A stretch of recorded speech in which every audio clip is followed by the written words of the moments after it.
please feel free to put them in the chat. I'll take a look at them at the end.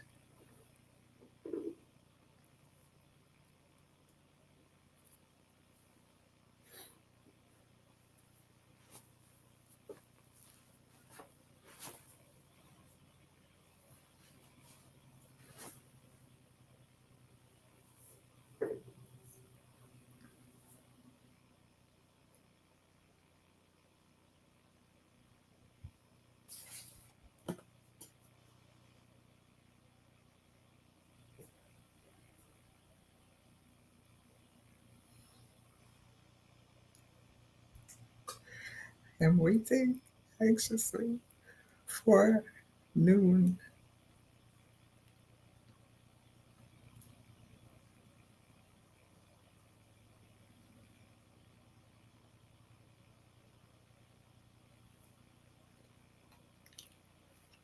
Don't be afraid of the people who have gone live and they've survived. They live to tell the tale. So,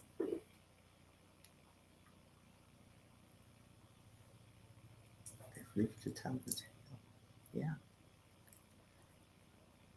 So here we go. This has got to be the longest 2 minutes.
Well,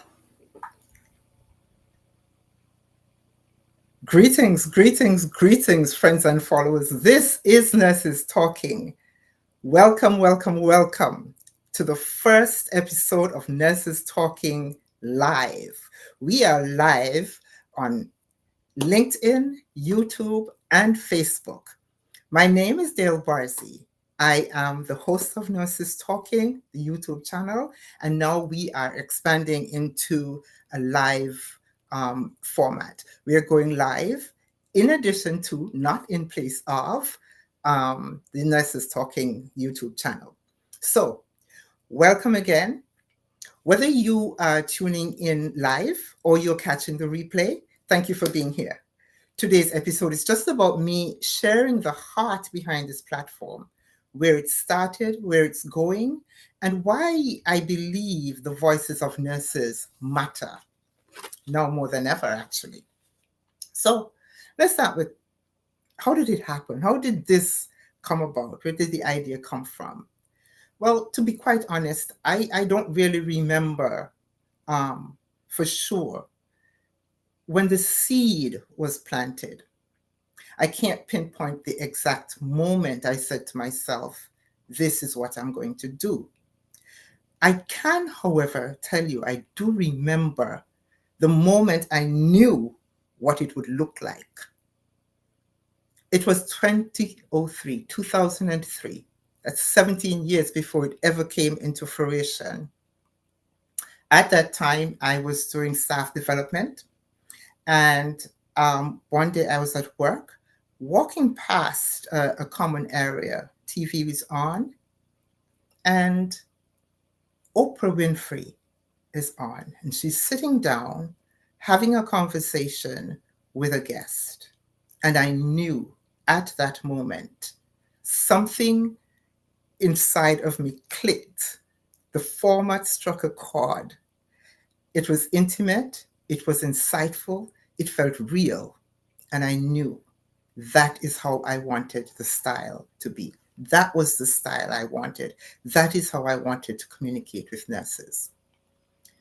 Why did I want to do it, to with nurses globally, um, because I, in my 50 years, have worked in different areas.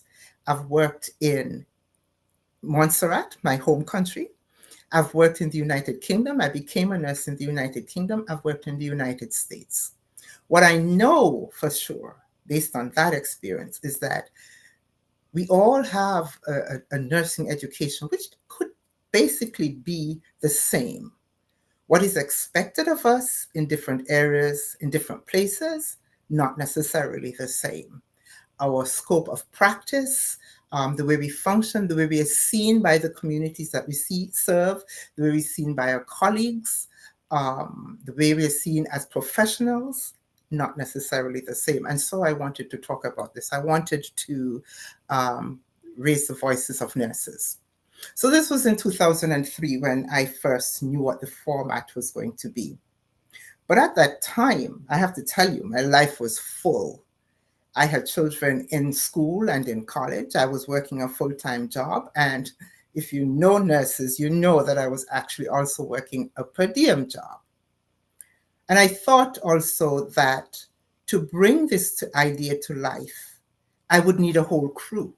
I would need the cameras, the lighting, the sound system, all of that.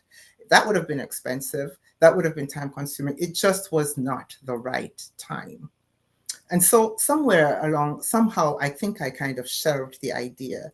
It kept popping into my consciousness, time after time, but it never seemed to be the right time, anytime. And then 2020 came and the world paused because of the COVID-19 pandemic. Everything changed, including the way we connect. Suddenly, platforms like Zoom became everyday tools, and the barrier of needing fancy equipment fell away. And I thought, oh, I saw an opportunity in the midst of the disaster. And I thought, this is my time. This is how I will do it. I will use this technology to help me to connect with nurses. Well, do you think it was easy?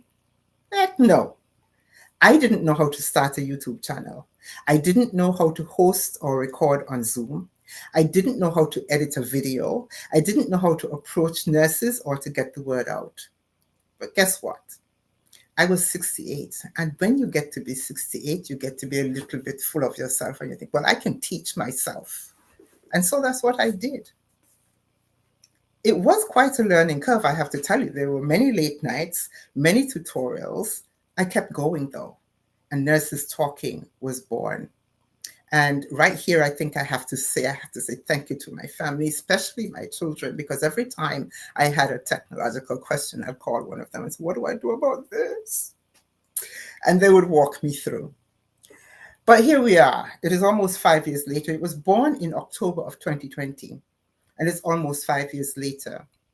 And now there are 325 plus videos out there on this public domain with participants from more than 25 countries. That is a big deal to me because even when I thought I wanted to do this, I didn't see it, I didn't, think of numbers like that. So I have 3 goals. I've always had 3 goals with this platform. One is that I wanted to provide a platform where nurses could share their experiences, their challenges, their inspirations without judgment. We would have a conversation. We would talk and chinwag as nurses. Whether they were student nurses, retired nurses, anywhere in between, regardless of what you were doing, we would have a conversation. That was the first thing. The second thing is that I really wanted to highlight the many and varied opportunities this profession has to offer. I am telling you that I went through most of my career without having any idea of just how big, how wide, how vast this profession was. This to me is like the universe, and you know how the universe is constantly expanding? That is what nurses is doing. You can be anywhere You can do anything. And if it's not there, if no one has walked that path before you can create it. That nursing license that you got is a license to do anything. So nursing isn't just in hospitals. Nurses are in policy making, education, public health, global health, entrepreneurship, research, education, you name it, advocacy, just name it, just think about it. And nurses can be there. Nurses not only can be there, we are there. We're at the airports, we're in the post office, we are on construction sites, we're in that kind of area. I interviewed a nurse the other day who's in the oil and gas industry, and I'm pursuing a nurse, believe it or not, who's in the forestry industry. I dream, I'll tell you my big dream. I will share my big dream. I dream of touching the lives of 1 million nurses. I'm going to make it happen. Because if I touch the lives of 1 million nurses, I touch the lives of the people they touch. It is huge. So that's nurses. That's nurses. That's where the channel, thoughts for the channel came from. So now you're asking, well, why go live? Why go live? Right? The channel features one-on-one recorded interviews. Live is going to be a little bit different. It's going to be me talking or me and the guest talking. And the format is also going to be a little bit different. We're going to talk about things that matter. Not that the YouTube channel doesn't matter, it absolutely does. But we're still talking nursing, yes, because that's part of who I am. But also, I want to talk about talk about other parts of life that matter just as much. This is something I've been wanting to do for a while, actually. This is, if I wanted to call it, probably a dream deferred. But I want to talk about aging and how we adjust with many changes. I want to talk about travel and food and adventure and joy and creativity and dentures and disappointment and death and gray hair and everything that we have learned. Not from books, not the things we've learned from books. Yeah, that's important. But the things that we have learned from simply being alive all of these years. Right now, it's just going to be me. Maybe down the road, and I expect that I will, I'll invite guests to join me live. But for now, it's just me having real conversations, just us, I should say, having real conversations in real time, talking about real things. We are not, by the way, giving medical advice or health advice.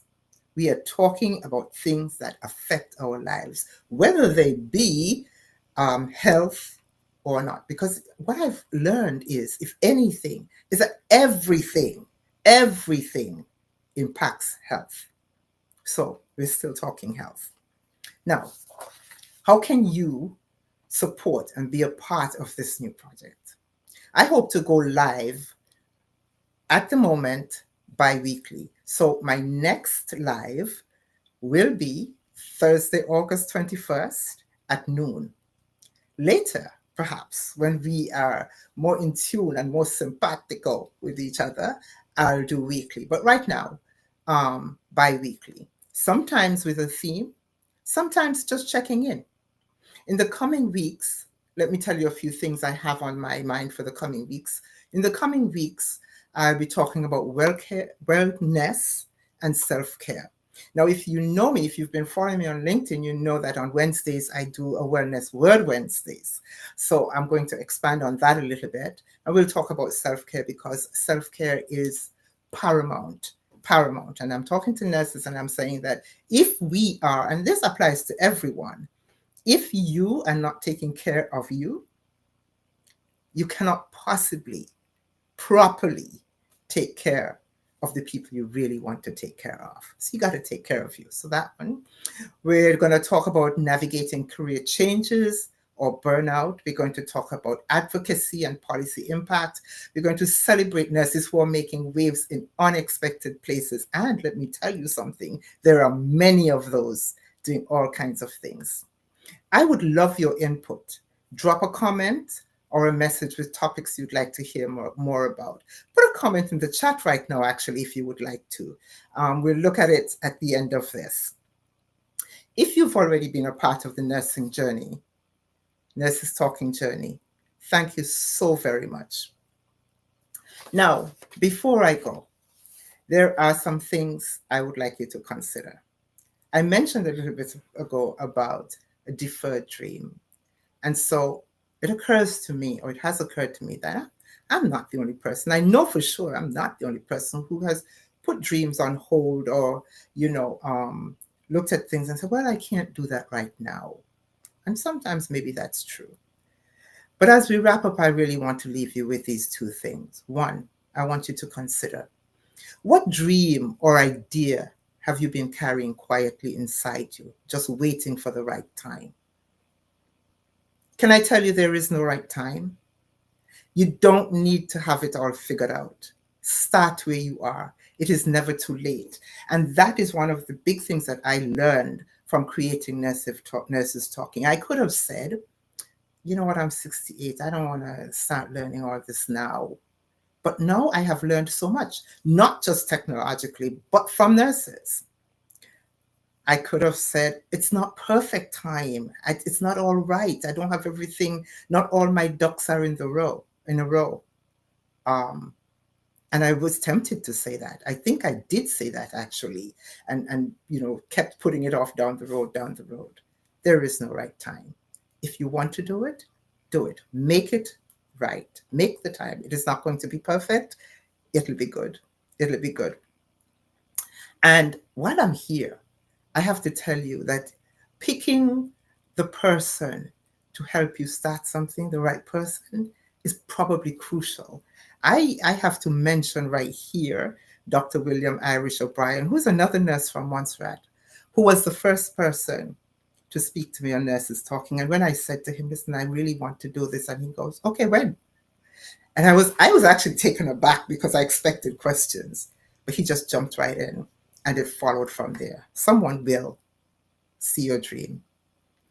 Number 2, in what ways did the world's challenges open up new possibilities for you? Did you think about it? Were you able to see opportunity in the disaster, or in a downtime, or in things when it didn't work out? Because that's another thing I've learned. I've learned it myself, and as I've spoken to many nurses, they have seen opportunities in disaster. They have seen times when they have been let go. They have been fired. They have been told their position is eliminated. And what? It opened a door for them to do something. So I would like to invite you right now, at this time, in this conversation, when things don't go right, look for the opportunity, because there is one. And I said I was going to leave you with 2 things, but maybe it will be 3, because I'm a storyteller and I'm a listener. And so my thing to you today is there someone in your life who needs to be heard? If there is, a colleague, a friend, a neighbor, a family member, make space for their story. Sometimes listening is the most powerful thing you can do, and learn from, by the way. So this is my first live. I hope it was interesting to you on some level. Thank you so very much for being here. Thank you for listening. Thank you for being part of this community. And until next time, keep growing, keep going, and keep talking, because nurses have stories that the world needs to hear. So before I go, let's see, is there anyone in the chat? Let's see what there is. Wow. Naingsha says, hello, Dale. So many of you. Thank you so very much. Wow. Naingsha, hello. Hello, Ashley Scott. Robin Doolan, hello. Thank you for being here. Divine, thank you for being here. Rupert, my son, thank you so much for being here. Sarah McKinnon, hi from Texas. Thank you, Sarah. I'm so glad you showed up. Kimberly Moore, thank you so much for being here. Rachel Taylor. Rachel says, way to go, dear. Thank you, Rachel. Thank you so much. Kimberly. Darlene, my friend, thank you so much. Robin Doolan, or my friend. I almost called you my daughter. I'm so sorry.